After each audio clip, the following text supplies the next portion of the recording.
Uma alegria muito grande recebê-los no Centro Cultural da Procuradoria-Geral do Estado do Rio de Janeiro. Eu gostaria de, inicialmente, registrar e agradecer a presença do ex-procurador-geral do Estado, Leonardo Spínola, cumprimentando a todos, cumprimentar os meus colegas de painel, o querido amigo, brilhante secretário da Casa Civil, Nicola Miccioni, procurador do Estado, um dos organizadores do evento, Flávio Amaral Garcia, a doutora Ilma Trindade, presidente da ACE Brasil, Associação para o Desenvolvimento da Engenharia de Custos, doutor Augusto Barros de Figueiredo, advogado e membro board da DRBF Região 4, Dispute Resolution Boards Foundation, e o meu querido amigo, colega, procurador assistente do nosso Centro de Estudos Jurídicos, Fabiano Pinto Magalhães. Eu queria também cumprimentar e agradecer aos organizadores do evento. Esse evento para a Procuradoria-Geral do Estado do Rio de Janeiro é um evento de enorme satisfação, de enorme alegria, dada a sua natureza inovadora e dada a sua importância, especialmente nos contratos de infraestrutura mundo afora. Então, eu queria cumprimentar os representantes da AACE Brasil Selection, da Dispute Resolution Board Foundation, agradecer o patrocínio master do Centro Brasileiro de Mediação e Arbitragem, do meu querido amigo Gustavo Schmidt e do Daniel Brant, e agradecer todos os apoios institucionais e os professores, especialmente os professores internacionais que visitam o Brasil e a cidade maravilhosa do Rio de Janeiro, sem nenhuma provocação à cidade de São Paulo. Eu acho que aqui a gente tem uma oportunidade única, especialmente porque hoje está um dia maravilhoso, lindo, por conta desse prédio aqui, que é um prédio histórico, um dos principais prédios do país, onde, nessa sala aqui, onde morou e morreu a rainha do Brasil, de Portugal e do Algarve, Dona Maria I, e também porque hoje é segunda-feira e tem um clássico importante no Maracanã, Flamengo e Vasco. Todos os palestrantes de fora poderão se divertir e desfrutar de uma das belezas do Estado do Rio de Janeiro, que também é uma das belezas do mundo, que se chama o Clube de Regatas do Flamengo.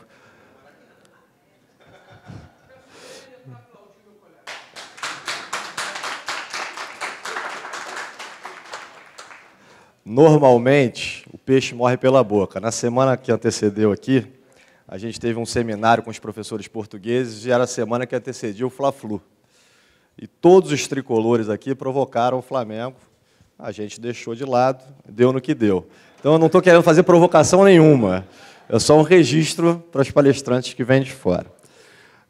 Então, eu gostaria de desejar um bom evento a todos, agradecer pela presença mais uma vez, e passar a palavra ao secretário-chefe da Casa Civil, Nicola Miccioni. Como você quiser.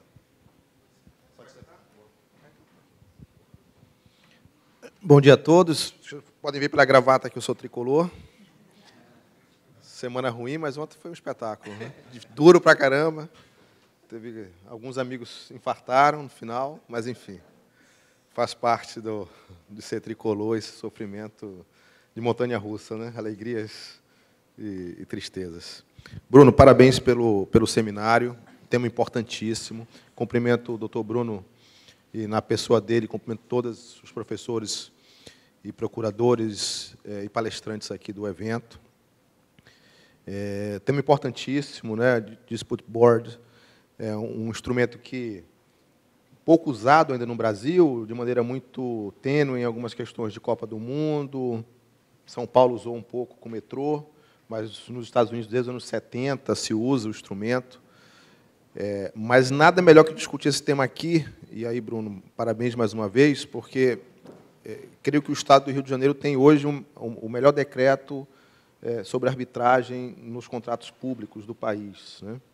Então, a PGE é sempre inovadora, trazendo para os contratos públicos, para as questões que serão ainda objeto de discussão, instrumentos alternativos ao judiciário, e esse em específico é algo muito similar à arbitragem, mas ao longo do contrato. Então, nós temos grandes obras no Estado e grandes concessões que, se não tiver esse instrumento previsto, que está previsto agora na nova lei de licitações, né,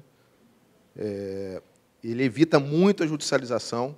A PGE tem, por suas câmaras de conciliação, já uma inovação que tira do judiciário questões que há anos em discussão, evita novas ações, já tem a arbitragem prevista em contratos públicos no Estado, tem, nos últimos anos, principalmente, equacionado a PGE todas as questões, de maneira brilhante, conduzida pelo doutor Bruno, questões agora, recentemente, barcas. Nós temos um contrato de concessão, o dia a dia, quase todo sendo discutido por mecanismos alternativos ao judiciário e as próprias agências reguladoras, que sequer aparecem como situações passíveis de litígio. Isso é ruim para os advogados, a OAB não deve gostar muito, mas a gente tem equacionado muitas questões, nos antecipando. A gente tem, aí não vou fazer spoiler, um grande contrato na área de mobilidade que a PGE hoje está discutindo, e acredito que a forma como tem se discutido é muito similar ao mecanismo formal do Dispute Board. Então, assim, o que eu queria registrar aqui é os parabéns à PGE por sempre estar 2, 3 passos à frente, inovando, buscando desafogar o judiciário de demandas complexas, trazendo experts, trazendo especialistas para poder discutir a questão e tirando de um juiz que muitas vezes não é especialista, normalmente não é, e que vai se utilizar de peritos, perícias, que, no final das contas, oneram muito as discussões, prolongam no tempo demais as discussões, e o serviço público, a prestação jurisdicional, acaba se tornando um pouco menos eficiente. Então, por parte da Secretaria da Casa Civil, a gente fica completamente à disposição. A gente tem uma subsecretaria específica, doutor Bruno, de concessões e parcerias, em que, tão logo o tema esteja regulamentado, a gente vai incluir o mecanismo, a previsão, nos contratos do Estado. Naqueles que estão em curso, se puder incluir, também o faremos. Enfim, dar as mãos à PGE para que esse mecanismo possa ser absorvido. O que eu posso registrar, por fim, é que poucas procuradorias no país têm a agilidade hoje que a PGE do Rio de Janeiro o tem.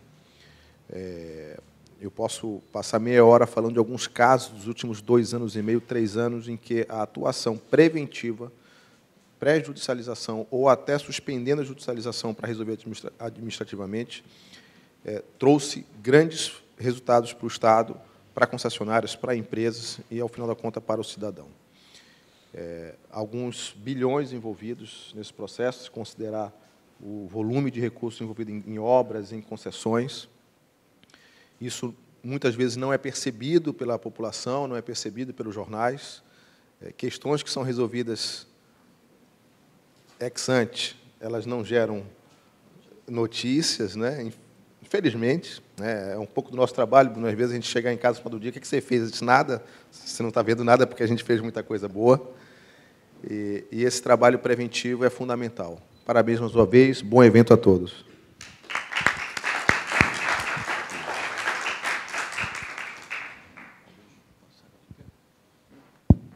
Bom dia a todos, uma enorme satisfação receber esse primeiro evento do Estado do Rio de Janeiro sobre Dispute Board, agradecendo desde já a Augusto e Ilma pela ideia e a iniciativa de propor esse evento aqui no Rio de Janeiro, aproveitando, né, a presença dos maiores especialistas desse tema no plano internacional, para um evento que aconteceu em São Paulo. Conseguimos aqui essa agenda. Agradecer ao nosso Procurador-Geral do Estado, que sempre incentivou esse tipo de evento e, notadamente, esses métodos adequados de solução de controvérsia e, sobretudo, agradecer ao Centro de Estudos Jurídicos, que sempre, com agilidade, conseguiu colocar, na pessoa do Anderson e do Fabiano, conseguiu colocar em prática aqui, em 2 semanas, esse evento que hoje se realiza e se concretiza um sonho. Porque o Estado do Rio de Janeiro, como o nosso Procurador-Geral bem mencionou, nós estamos, com muita honra, bastante avançados na sistemática da arbitragem. O Rio de Janeiro foi o primeiro ente público a editar um decreto regulamentando a arbitragem. Hoje nós temos uma procuradoria especializada, enfim, é um tema que nos é muito caro. Temos também câmaras de mediação que têm produzido resultados absolutamente satisfatórios, impressionantes.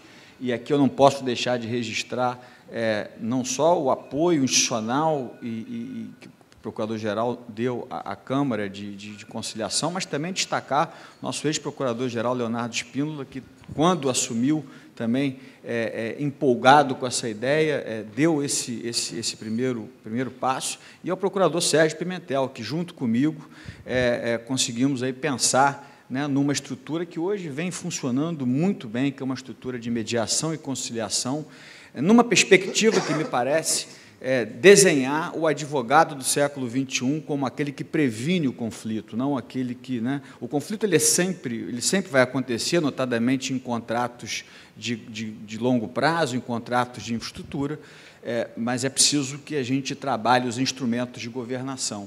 E o instrumento de governação que talvez seja o mais inovador, o que menos ainda é conhecido, ao menos aqui no Estado do Rio de Janeiro, é o Dispute Board, de modo que eu acho esse evento um evento histórico, porque nós temos a oportunidade agora de conhecer esse instituto.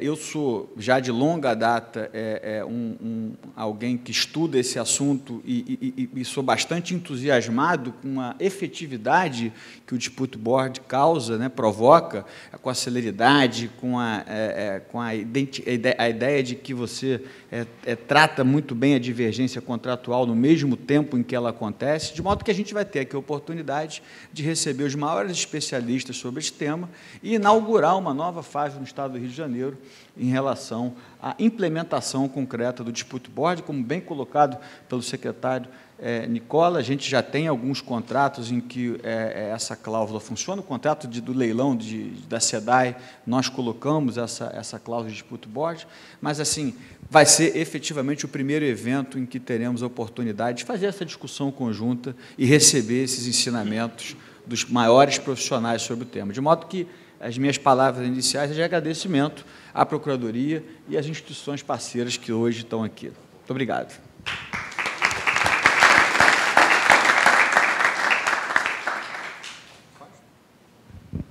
Bom, obrigado, Flávio. Bom dia a todos. Não tem como não agradecer novamente, faremos isso muitas vezes ao longo do dia, à Procuradoria do Estado pela acolhida desse evento no dia de hoje, e a presença do secretário, todos que atenderam tão prontamente, é um evento realmente que saiu tão rápido do forno, menos de 2 semanas, a gente aproveitando a presença dos colegas que aqui estão, que nós estávamos em São Paulo, no evento mundial da DRBF, então não podíamos perder essa oportunidade de estar aqui nesse momento realmente muito importante, de uma virada de chave bem significativa para o método dos Dispute Boards, como nós vamos discutir ao longo do dia, mas já previsto na nova lei de contratações públicas, com esse delay, passamos para mais um ano de discussões antes da obrigatoriedade legal da sua permissivo legal, digamos assim, para a sua utilização. Então, esse ano tende a ser um ano muito produtivo nesse aspecto. E como bem disse o secretário, o método dos Dispute Boards ele se acopla a esse sistema de resolução de disputa já existente, o protagonismo da Procuradoria do Estado com um belíssimo regulamento de arbitragem, realmente paradigmático no nosso país, a tendência é que o DB ele siga nessa mesma linha, a previsão do DBs no contrato, com o DB como método de solução e prevenção de disputas em tempo real, mas que se combina com uma forma final de resolução de disputas no contrato, seja o judiciário e a arbitragem. Falaremos sobre isso hoje, mas ele certamente muito tem a se beneficiar desse sistema já existente. E lembrando que o DB realmente ele chega no nosso país agora, ao longo dos últimos anos, as discussões crescentes, mas também, como nós vamos ter a oportunidade de discutir, é algo que se pratica no mundo desde os anos 80. Né? Então, nós temos um método inovador e que, ao mesmo tempo, ele tem o benefício de ser testado, aprovado, já maturado e realmente pronto para ser utilizado de uma forma muito segura pelos governos em todos os níveis, né, já tendo a sua prática em contratos privados. Então, vai ser realmente um grande prazer. Eu, como carioca, eu estou com vários prazeres aqui acumulados, só de estar aqui nesse prédio também, que eu sabia da reforma, mas não tinha ainda presenciado. Então, eu estou enlevado aqui. Agradeço pelo evento e que tenhamos uma ótima discussão no dia de hoje. Obrigado.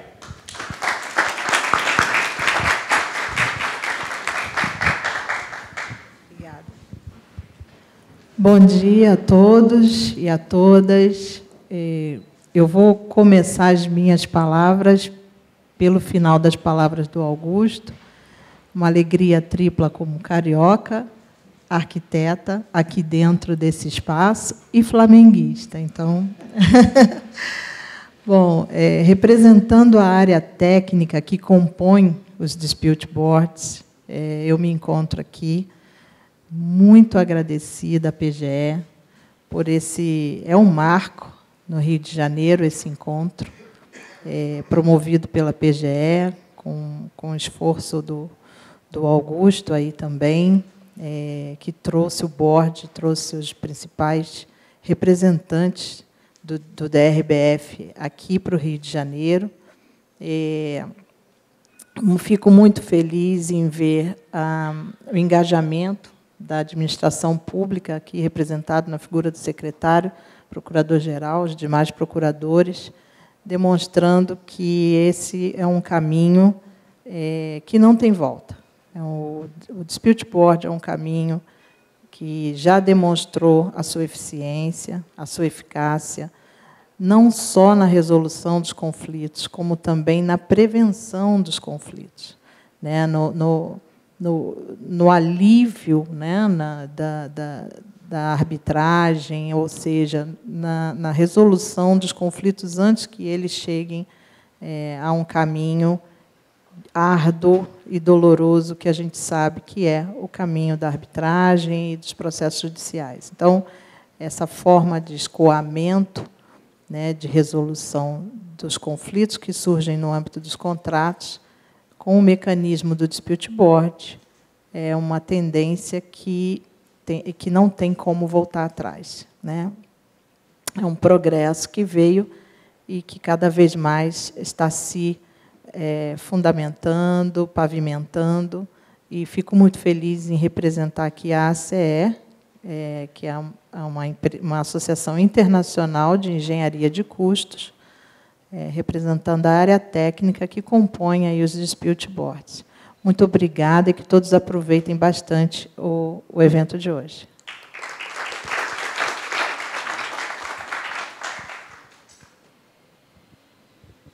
Bom, obrigado a todos. Eu vou pedir licença para desfazer o painel de abertura e já convoco os palestrantes do painel seguinte. Obrigado. Gostaria de chamar Steve Goldenstein. Please, have a seat. Inácio Palacios.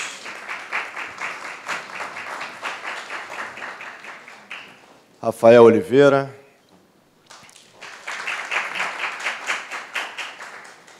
E Ana Miguel. Cadê a...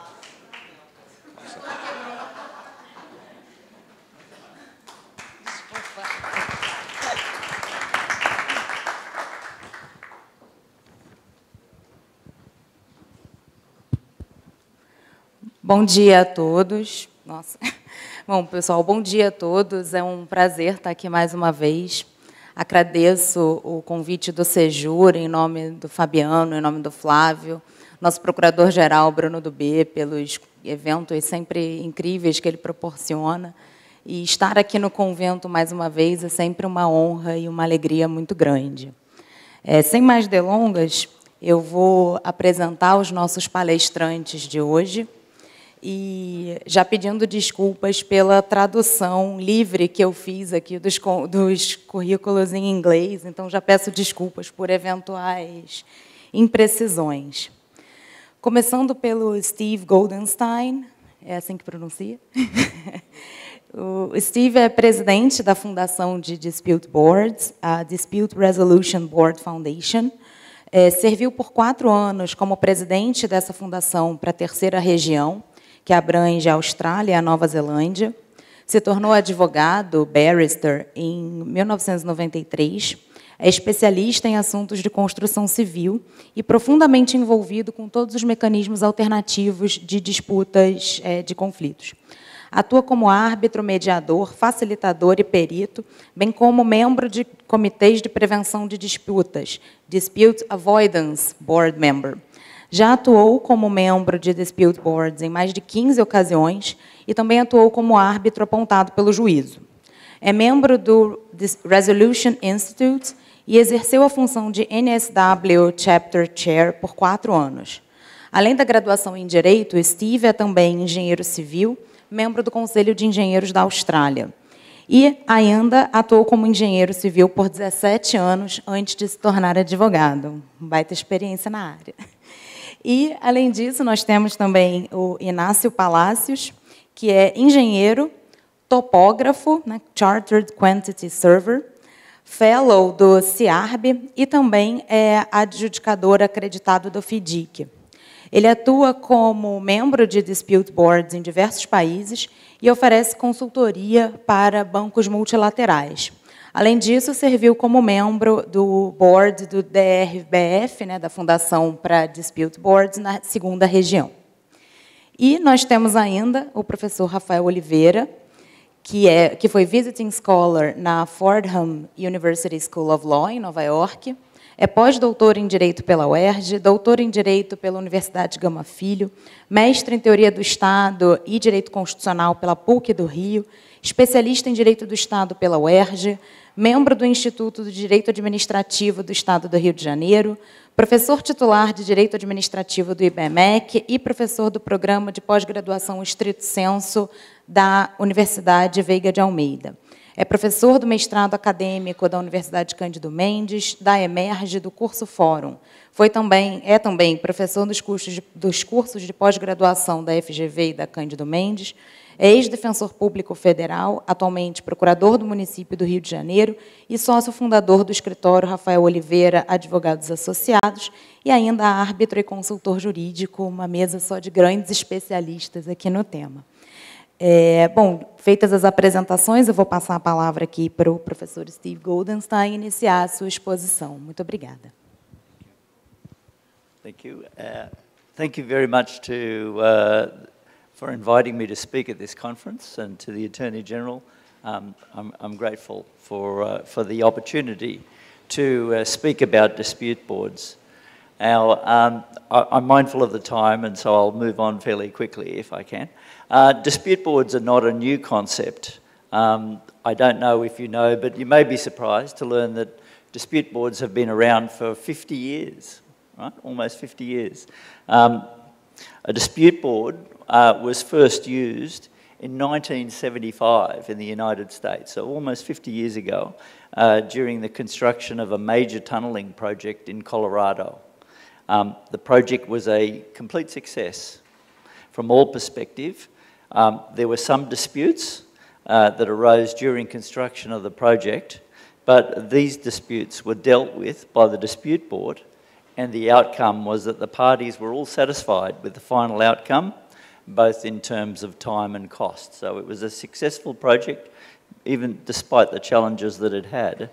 In the years that followed, dispute boards started to be used throughout the USA with great success. And when we say success, what we mean is that the disputes were all resolved at or below the level of the dispute board. In other words, it didn't progress to arbitration or litigation. They were all resolved at the dispute board level. Significantly, the first dispute board, DB, that was used outside of the USA was in Latin America, in Honduras.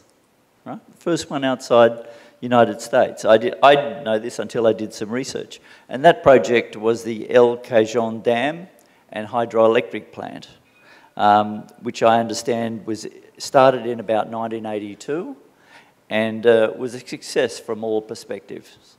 Right? Another very good project. Now, during the 1980s and the 1990s, the use of DBs continued to spread worldwide, and was used on some particularly large major international projects, including the Channel Tunnel project, which went between France and the UK, the new Hong Kong International Airport, it replaced the old Kai Tak Airport, and the Ertan hydroelectric project in China. Now, 1995 was a fairly significant year in the use of and development of dispute boards, as the World Bank published a new edition of its standard bidding documents and included for the first time an option for the use of a 3-person DB. Now, in 1995 also, FIDIC published the first edition of its Orange Book, which also introduced the concept of a dispute adjudication board. So, and that has continued. So since 1995, the FIDIC contracts, some of the FIDIC contracts, the World Bank, JICA, and a number of others require a dispute board to be in place before they'll prepare to fund the contract. Now, because of this widespread and growing use of dispute boards worldwide, what happened was that in 1996, the original founders of the dispute board process established the DRBF, the Dispute Resolution Board Foundation, with the goal of promoting the use of the DB process and to serve as an educational resource and information exchange for owners, contractors, and DB members. And now the DRBF, which I'm proudly lead, has a membership of almost 1,200 members and has representatives in 89 countries. So from a very humble beginnings in 1996, it's now grown to a true worldwide organisation. The question you might ask, what's the purpose of having a dispute board? What does it do? And the answer is fairly simple. There are two primary purposes. The first one is dispute avoidance, that is avoiding issues becoming disputes. And the second one is dispute resolution. In other words, if there's an issue that you cannot resolve, the parties cannot resolve themselves, and they need someone to decide it, then that's what the dispute board does. It resolves disputes. But its primary goal, and I say this in most countries, is to avoid disputes and to do what it can to avoid issues becoming disputes. And the way to achieve that, you're going to hear more about this from all the other speakers during the day, and I don't want to overlap too much, but the best way to achieve those purposes is to establish the dispute board at the commencement of the contract. In other words, on the day, and I've been present when contracts have been signed, so the days when the parties sign the contracts, the members of the dispute board are present, and they also sign a three-party contract, right, with the members to the contract. And it's better to do it that way because then the dispute board members are involved from day one, right? They have knowledge of the project all the way through. They know everything that's going on. They can see the job as it develops, and they're in the best position of any outsider, anyone who's not a party to the contract, to assist. Now, what are the advantages of having a dispute board on a construction project? project. Firstly, it should be kept in mind that a dispute board is ordinarily comprised of 3 people with a significant amount of construction experience. Usually it's comprised of civil engineers and lawyers, doesn't have to be, but lawyers specialising in construction is a pretty good selection. Collectively though, what you find is they often have, between the 3 of them, greater than 100 years of construction experience. And when you have an independent, neutral, impartial panel with more than 100 years experience giving you their thoughts or expressing an opinion on this issue, it takes a pretty brave owner or a pretty brave contractor to say, these guys don't know what they're talking about, right? You really want to listen when these 3 people who are highly experienced, independent and neutral say, this is what we think. And that's a significant benefit. Now, another significant benefit of having a dispute board is that it allows what I call real-time dispute resolution. In other words, you don't have to go to the end of the job and then have a fight about some issue. This is real-time dispute resolution. So if an issue arises during the construction of the works, you come to the dispute board and the dispute board helps you to resolve it, right? You try to resolve the dispute, or it's an issue at this stage. It's not necessarily a dispute, but you disagree on something, and you come to the dispute board talks it over, and it tries to get the parties to agree on a way forward, right? And that's done in real time. So an example that I've had, I've given informal, for example, I've been asked to give an opinion. When I say me, I mean the 3-person dispute board has been asked to give an opinion. And we've done it within about 2 weeks. 2 weeks, we've given an opinion about an issue. We give the parties an opportunity to present their case, and then we write an opinion, and the parties mostly, nearly always accept what we think, right? Or we're given a formal, if we're asked to make a formal decision, we can do that as well very quickly. So you have a dispute between you, you can't settle it, you say, can you make a decision? We have a hearing, we'll have submissions, we'll give the parties the opportunity, and then we'll write a decision, right? And the parties, my experience is they accept the decision and they move on, right? A process that works in real time, not going to the end of the project. Another significant benefit is that the presence of a dispute board encourages open communications and collaborative behaviour. So what I mean by that is it maintains the relationships between the parties by not allowing any issues between them to grow. That's the avoidance role. And if you settle disputes, you maintain good relationships. I see this all the time where it's issues and disputes that create tensions between the parties. If you have a dispute board that's working actively to avoid and resolve dispute, then you maintain good communications between the parties. And it's very, very important because it allows both parties to focus on the task of constructing and completing the project rather than being distracted by these unresolved issues and disputes. Now, a properly functioning DB does not allow the disputes to be kicked down the road. You know, you can't say, oh, we'll sort it out at the end. A dispute board doesn't allow this. A dispute board says, no, we're going to deal with it now, we're going to sort it out now so we can move on and everyone knows where they sit. That's what we do, right? That's the beauty of the dispute board. And it does this by calling for workshops, joint presentations and papers. It talks to the parties, it gives communications, it hears what they've got to say, and it says, well, what about this, what about that? Ask questions and help people work towards a solution. Now, the final significant benefit, I'm a little mindful of the time, is that a dispute board is cheap insurance, very cheap insurance. If you think about having insurance, you have public liability insurance, you have workers' compensation, you have all sorts of different insurance. Having a dispute board is a form of insurance. Why? Because they're there to resolve issues, to deal with things quickly. And it's cheap when you think about it in terms of the size of the project.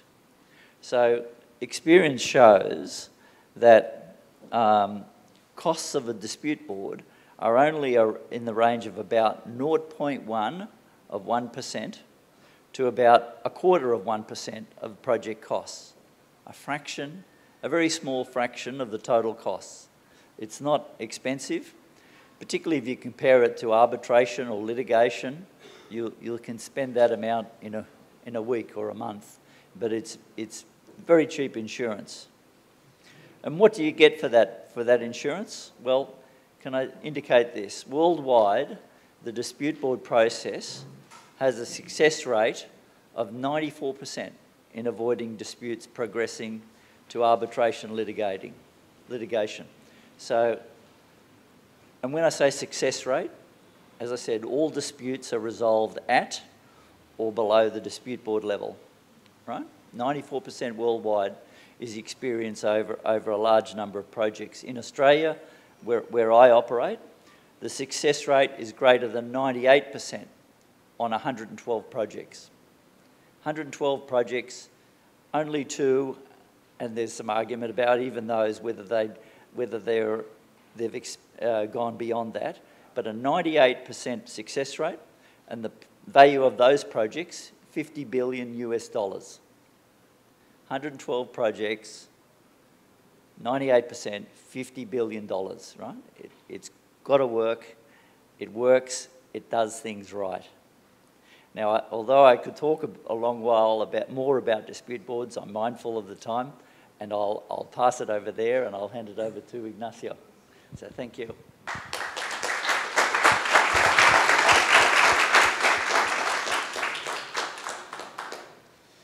Bom dia a todos. Eu vou falar em português hoje, por respeito a esta audiência. Desculpa se há alguma imperfeição, é um esforço para mim, mas eu penso que é uma oportunidade incrível para todos vocês, porque como Flávio falou,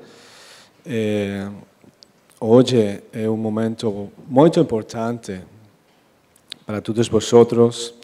Eu estive em São Paulo há 3, 4 dias. Eu pude ver a importância de dispute boards em Brasil. Há um movimento muito forte aqui. Eu realmente posso ver muitas oportunidades para todos vocês. O princípio do dispute board, por exemplo, em Peru, foi muito criticado, especialmente pelos advogados. Eu estou seguro que há muitos advogados hoje aqui. Mas há um ano eu falei com vários escritórios de advogados. Eles me dizem que eles estão totalmente desbordados. A quantidade de trabalho é muito, muito grande. Por isso, vós deveis de aproveitar esta oportunidade. É uma grande oportunidade para todos, para o público, para engenheiros, para advogados, para todos. Assim que, por favor, não desperdicem esta oportunidade. Tentem de aprender tudo o possível para todos vocês, porque eu posso ver uma grande iniciativa aqui. Por exemplo, eu trabalho muito com entidades multilaterais como o BID. Eles vão apostar muito por Brasil. Recentemente, há 2 pessoas muito relevantes em Brasil que acabam de começar a sua candidatura aqui em Brasil. Eles têm muita energia, muitas atitudes para realmente impulsar o Dispute Board no Brasil. Assim que eu felicito Augusto, porque esta é uma grande iniciativa muito importante para todos vocês. Hoje eu vou falar dos tipos de Dispute Boards. Porém, Steve ha falado um pouco do funcionamento dos tipos de Dispute Boards. Maiormente há dois tipos de Dispute Boards, standing ou permanentes ou ad hoc. Em nossa experiência, o standing ou permanente Dispute Board é a melhor opção, porque eles fazem um acompanhamento durante todo o projeto. Eles conhecem todas as coisas que vão acontecendo no projeto, eles têm toda a formação, eles podem realmente ajudar as partes mais rápido, de uma maneira mais eficiente. Há outro tipo de Dispute Board, que é chamado ad hoc, tem coisas similares à arbitragem, porque está formado por normalmente 3 pessoas. Eles recebem uma demanda de uma das partes, eles devem de fazer uma audiência também, eles têm tempos para emitir a decisão. É muito efetivo, a maior benefício deste tipo de Dispute Boards é o tempo, porque normalmente, depois da audiência, você tem 1 mês e meio para emitir a decisão. É muito rápido, é uma virtude deste tipo de Dispute Board. Porém, nós preferimos Standing Dispute Board porque tem essa habilidade de prevenção. O primeiro painel falou muito da prevenção. Para mim, a parte mais importante, porque se você é capaz de evitar essa problemática, você vai a prover outro tipo de benefícios, como a colaboração entre as partes. São benefícios intangíveis.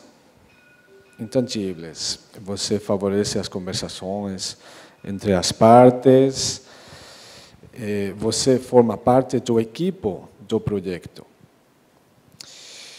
Há mais tipos de Dispute Boards.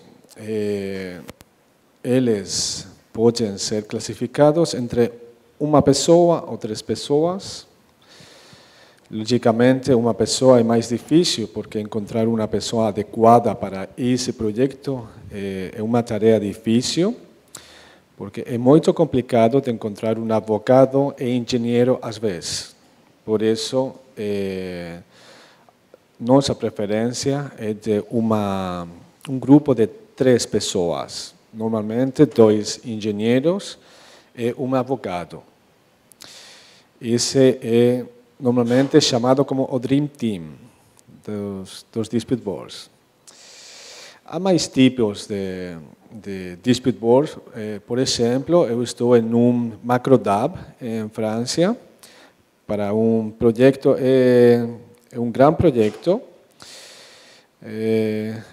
O princípio foi o 5º mais quantioso projeto da história, 25 mil milhões de dólares. Agora, provavelmente, 45 mais. Está formado por um Macrodab de 8 pessoas. Nós somos 8. Cada ano, nós fazemos uma visita a esse projeto, todos juntos, mas quando há uma submissão, há uma seleção de 3 membros para dirimir essa demanda.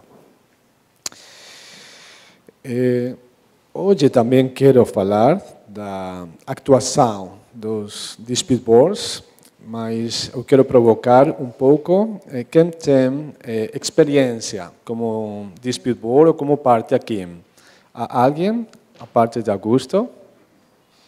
Beatriz? Benito? Eu posso ver mais pessoas. Ok, excelente. Excelente. Qual é o seu nome? Por favor. Sim. Ricardo. Você atua como dispute board ou como... Sim, como dispute board. Standing dispute board ou... Sim? Oh, excelente. Ah, como Augusto. Ok. Excelente. Estou seguro de que você sabe que é uma tarefa difícil de fazer prevenção entre as partes. O que pensa você disso?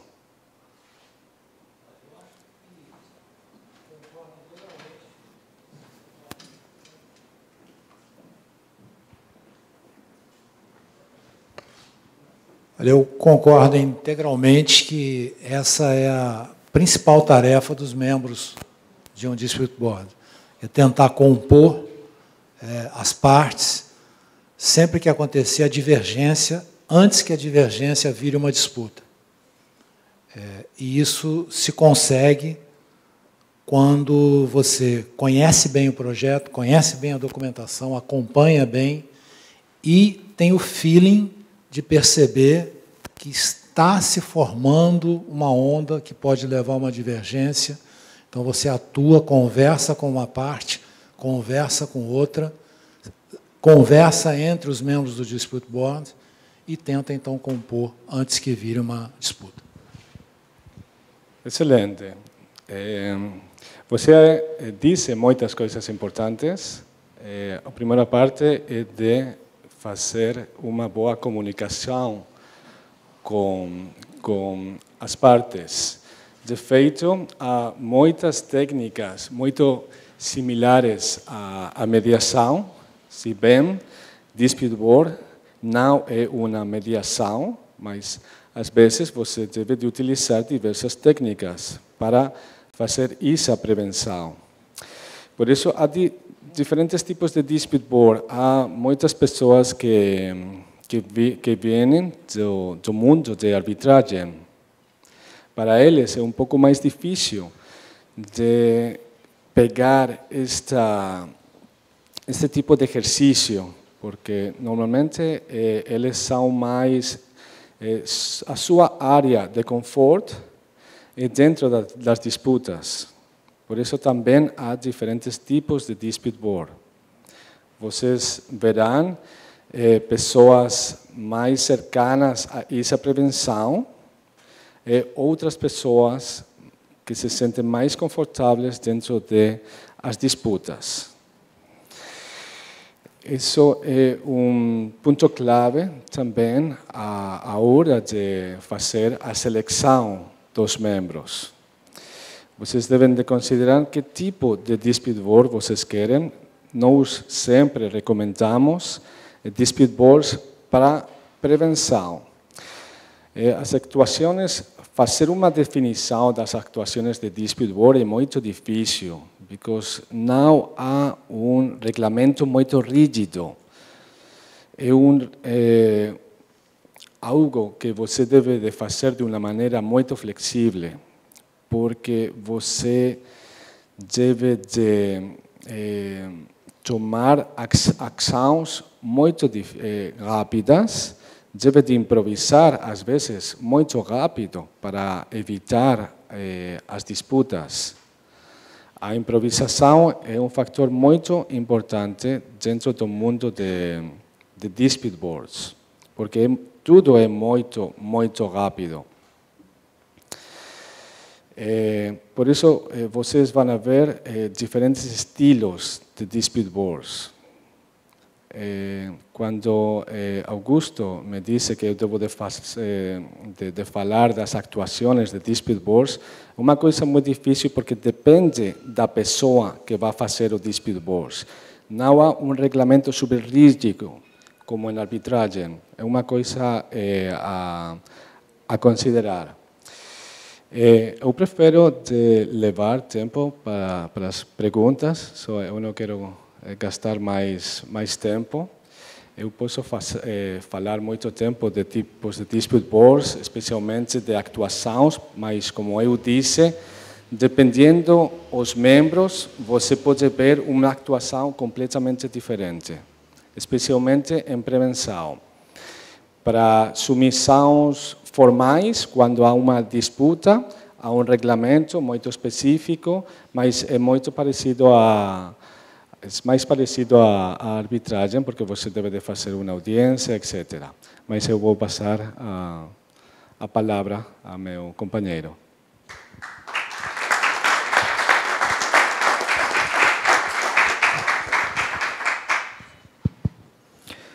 Bom dia a todos.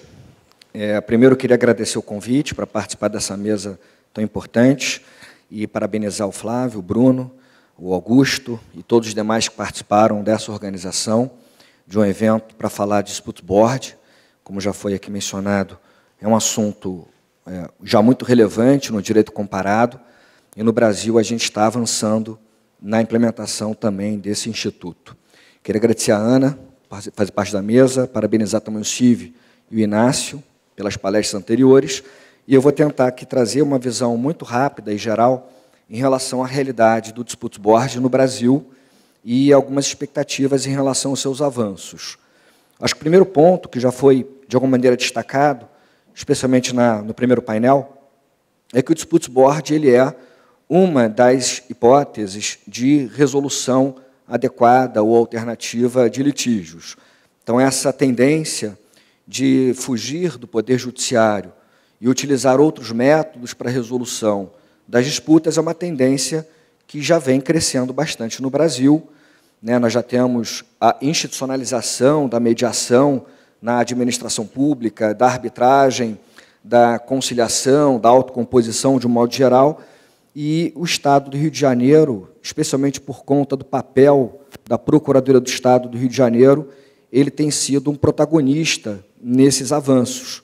Então, aqui, falando como procurador do município do Rio de Janeiro, e talvez falando em nome das demais procuradorias, a gente olha na PGE uma fonte de inspiração para debates, para a institucionalização desses instrumentos. Falando do município do Rio de Janeiro, nós estamos ainda, digamos assim, implementando, colocando nos contratos o Instituto da Arbitragem. Já temos em andamento arbitragens importantes envolvendo o município do Rio. A primeira delas é a arbitragem envolvendo a PPP, a Parceria Público-Privada da Região Portuária. O valor da causa é R$ 1 bilhão, e essa disputa está sendo realizada na CCI. E nós já temos outras arbitragens em andamento, assim como o Estado do Rio de Janeiro já tem as suas arbitragens. Digo isso porque, em relação à arbitragem, que já é um instituto mais conhecido no Brasil, dentro da administração pública, é um instituto ainda que está sendo implementado, está sendo ainda desenvolvido. Se a gente pegar a realidade do governo federal, talvez não seja bem assim, o governo federal já está mais acostumado com a arbitragem. Mas se a gente pensar que o Brasil é uma federação com mais de 5 mil municípios, a maioria esmagadora dos municípios ainda não está acostumado com a arbitragem e talvez a maioria não tenha ouvido falar do Disputeboard, um velho desconhecido para a maioria dos entes federativos brasileiros. Então, isso reforça a importância do debate, porque debates como esses aqui na PGE fazem a gente pensar nesse instrumento e popularizar, democratizar esse instrumento, especialmente para essa realidade tão diferente que nós temos num Brasil continental.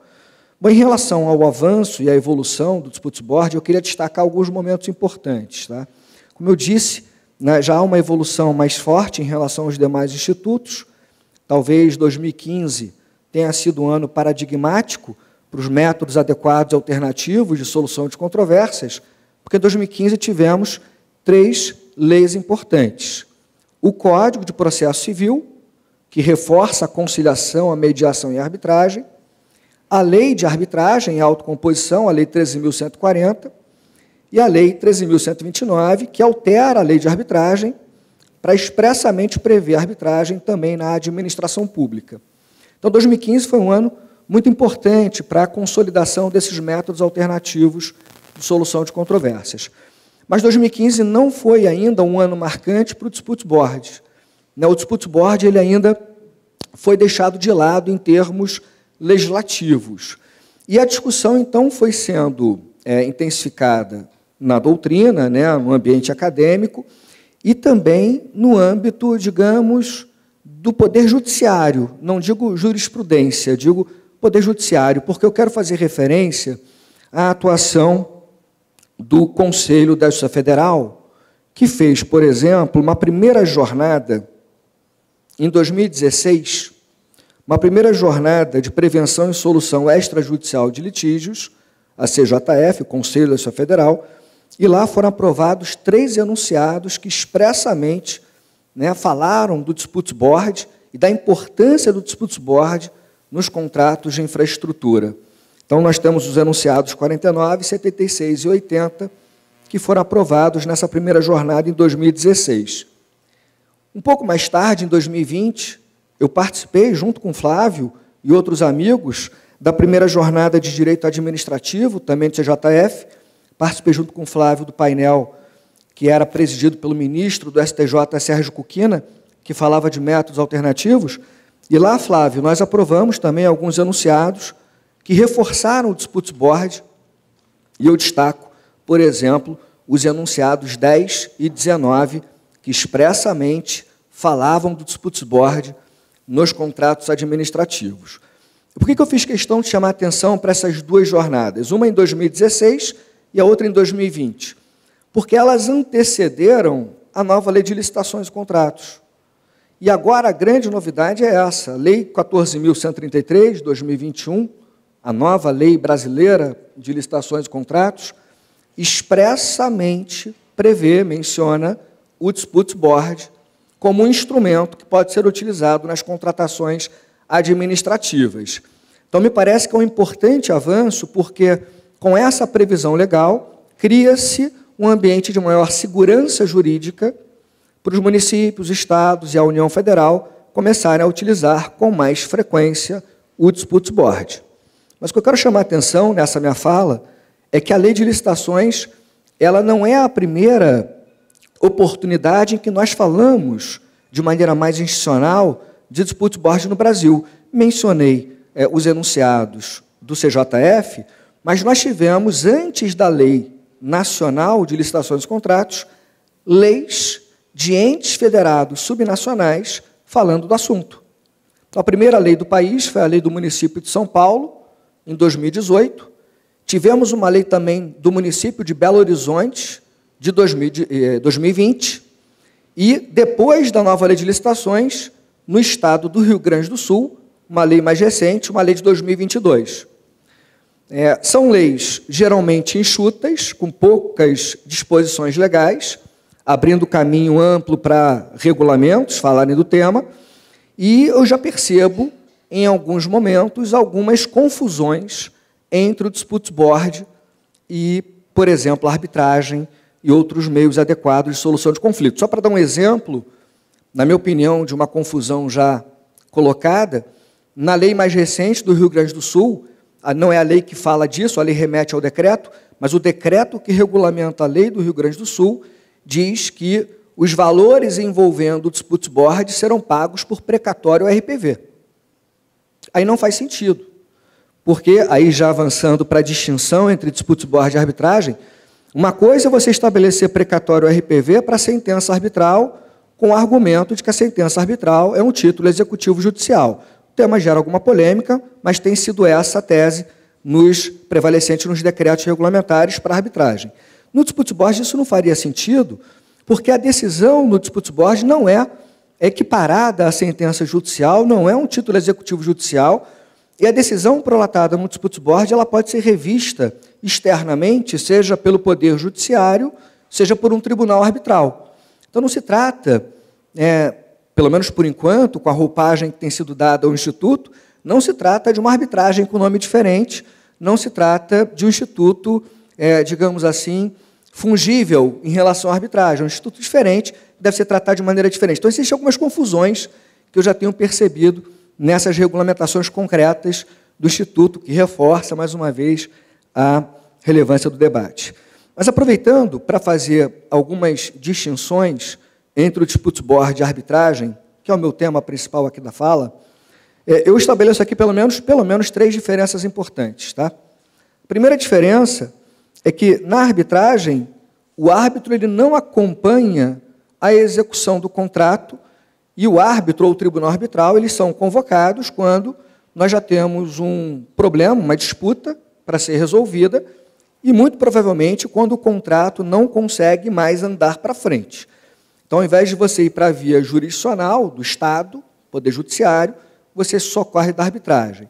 Ao contrário, no Dispute Board, pensando no Dispute Board permanente, foi mencionado pelo Civi e pelo Inácio, esse Dispute Board permanente ele é instaurado no início do contrato e o painel vai acompanhar a execução do contrato. E, como falou o Steve, em tempo real, vai poder solucionar de maneira mais célere e de maneira mais eficiente a controvérsia. Por quê? De maneira mais célere, porque tem estudos que demonstram que as decisões do Dispute Board não têm demorado mais do que 90 dias. Tem estudos aqui que demonstram que em quase a totalidade dos DBs, Dispute Boards, a solução vem em até 90 dias. E é mais eficiente porque o painel que vai decidir a questão conhece o contrato, conhece as nuances, os detalhes da execução do contrato e, com a sua expertise, pode, então, trazer uma solução que evita uma extinção prematura do contrato. Uma segunda diferença que eu destaco é que, na arbitragem, os membros do tribunal arbitral, os árbitros, eles são equiparados aos agentes públicos para fins penais e a sentença arbitral é considerada título executivo judicial pelo Código de Processo Civil de 2015. Só para ressaltar, a lei de arbitragem brasileira, no artigo 17, equipara o árbitro ao agente público para fins penais. Tá? Eu digo isso porque não há uma equiparação expressa para fins de improbidade administrativa, é um tema que gera alguma polêmica. Ao contrário, no Dispute Board, os membros do painel, em regra, não são equiparados aos agentes públicos para fins penais e a decisão do Dispute Board, como eu já antecipei, não é equiparada a uma sentença judicial, não tem a força de título executivo judicial. É uma questão eminentemente contratual. E se não houver ali o cumprimento da decisão do painel do Dispute Board, o insatisfeito vai ter que procurar ou a via do Poder Judiciário, da jurisdição estatal, ou a via da jurisdição arbitral. E uma terceira e última diferença, que decorre da segunda, é que a decisão arbitral, pela legislação brasileira, a decisão arbitral é como se fosse uma sentença do Poder Judiciário. Tanto é que a lei de arbitragem só autoriza a anulação da sentença arbitral pelo Poder Judiciário em casos muito excepcionais, que são aquelas hipóteses muito excepcionais de ação anulatória de sentença arbitral. Já a decisão no Dispute Board, por não ser uma sentença judicial, é uma decisão que decorre de uma opção contratual, essa decisão ela pode ser, digamos, mais facilmente revista no âmbito do Poder Judiciário ou de um tribunal arbitral, se bem que o ideal é que se tenha uma deferência à decisão que foi tomada no Dispute Board. Por que uma deferência? Porque foi uma decisão que teve uma base consensual, as partes assim resolveram submeter a controvérsia ao painel, e como é um painel formado por especialistas de notória especialização, o juiz, ou até mesmo o tribunal arbitral, que tem maior expertise, devem, numa dúvida, dar primazia à decisão que foi tomada no Dispute Board, até para se consolidar o Instituto e se trazer maior segurança jurídica. Dito isso, nós temos alguns dados que revelam o sucesso internacional do Dispute Board, talvez a importância da sua implementação em contratos de infraestrutura no Brasil, em contratos de concessão, de PPP. Um dado vem do DRFB, do Dispute Resolution Board Foundation, diz que entre 1975 a 2017, período bastante longo, nós tivemos uma taxa de sucesso de 90%, e taxa de sucesso no sentido de que as decisões do Dispute Board não foram levadas para uma discussão externa. As decisões foram respeitadas pelas partes e não foram, portanto, impugnadas no Poder Judiciário ou num tribunal arbitral. Então, em mais de 90% dos casos, se respeitou a decisão do Disputes Board. Isso eles consideram uma taxa de sucesso. E também uma outra informação que eu tirei da CAN-CCBC, da Câmara de Comércio Brasil-Canadá em São Paulo, a CAN-CCBC, apoiada também em dados do Dispute Resolution Board Foundation, diz que em mais de 90% dos conflitos onde foram utilizados o Dispute Board, eu já tinha antecipado esse dado, em mais de 90% dos casos, a disputa foi resolvida em menos de 90 dias, menos de 3 meses. E em quase 100% dos casos, a decisão do Dispute Board foi respeitada pelas partes, não foi objeto de impugnação externa pelo Poder Judiciário ou pelo Tribunal Arbitral. E aí, o que me parece importante a partir de agora no Brasil?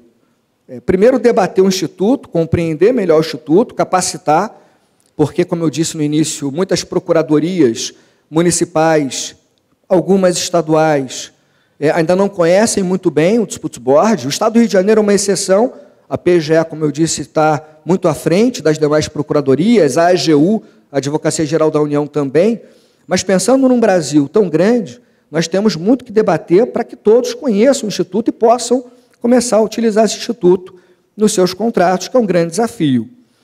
E o que é importante, então, estabelecer aqui como um legado dessa minha fala, digamos assim, alguns deveres de casa, né? Acho que o mais importante é trazer regulamentos de Disputes Board, municípios, estados. Nós já temos, como mencionado, algumas normas no Brasil, a lei do município de São Paulo, a lei do município de Belo Horizonte, a lei do Estado do Rio Grande do Sul, mas é muito pouco. Precisamos que os demais entes federados tragam as suas próprias regulamentações, porque tem muitas questões que você vai ter que decidir nos regulamentos ou nas suas leis específicas, enquanto não tivermos uma lei nacional de Disputes Board, e tem no Congresso Nacional projeto de lei debatendo o Disputes Board. Mas, até lá, essas leis estaduais e municipais devem decidir uma série de questões. Qual vai ser a modalidade do Disputes Board? É de revisão? Adjudicação? É misto? Revisão apenas para dar aconselhamentos, opiniões? Adjudicação para decidir conflitos? Vai ser misto, uma mistura dos dois primeiros? Vai ser um comitê permanente, instaurado no início do contrato, que vai acompanhar todo o contrato, ou vai ser ad hoc? Depois que ocorrer a disputa, depois que ocorrer a controvérsia, vamos criar o comitê. Como ele vai ser formado? Como vai ser feita a escolha dos seus membros? Quem vai ter que pagar as custas e os valores envolvendo o funcionamento do Disputes Board? O contratante, o contratado, ou vão compartilhar esses custos? Então, são questões que as leis e os regulamentos devem debater, e se não trouxer essa definição, que o contrato deve estabelecer. Só para vocês terem uma ideia, eu finalizo, mas olhando para essas leis que já foram produzidas no Brasil, pensando aqui em São Paulo, BH e Rio Grande do Sul, eu já observo 4 tendências nessas 3 leis, 4 características comuns. Em todas elas, há uma previsão daquelas 3 possibilidades de Disputes Board, de revisão, de adjudicação ou misto.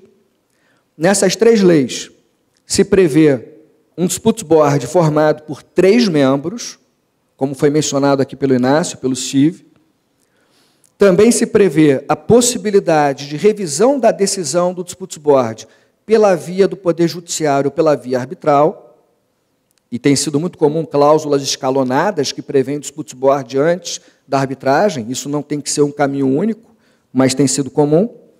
Uma outra característica é a obediência ao princípio da publicidade, por conta do envolvimento da administração pública brasileira num polo contratual. E uma quinta característica, na verdade, comum, nessas leis, as leis mandam aplicar os impedimentos e as suspeições típicas do Código de Processo Civil para os membros do painel do Disputes Board. Então, nós temos já essas características comuns nessas 3 leis de BH, São Paulo e Rio Grande do Sul, e podem servir essas características de inspiração para outras normas que vão ser produzidas nos demais entes federados. Então, o que me parece, para fechar, é que a gente tem que avançar bastante no debate do Disputes Board, compreender melhor o Instituto. Muita gente ainda não conhece no Brasil o Instituto, e, a partir daí, começar a implementar, como falei com o CIV antes da nossa palestra, começar a experimentar o dispute board em um contrato, em outro contrato, fazer um experimentalismo para ver como é que isso vai sair do papel e começar a difundir, alargar a utilização do dispute board para outros contratos. Lembrando que aqui o contrato da SEDAI prevê o comitê técnico, que é um dispute board, né, com outro nome, se deu o nome de comitê técnico, mas que vai já, me parece, rompendo essa barreira, pelo menos aqui no estado do Rio de Janeiro, para começar a utilizar o dispute board. Então é isso. Para fechar com uma frase do Luiz Fernando Veríssimo, ele costuma dizer assim: quando a gente acha que a gente tem todas as respostas, vem a vida e muda todas as perguntas. Então, quando a gente acha que a gente está lá com a arbitragem, resolvendo todas as questões dos contratos, vem o dispute board para dizer que a gente tem mais um instrumento ao lado da arbitragem, da mediação e da conciliação para resolver de maneira eficiente nossos contratos. Muito obrigado.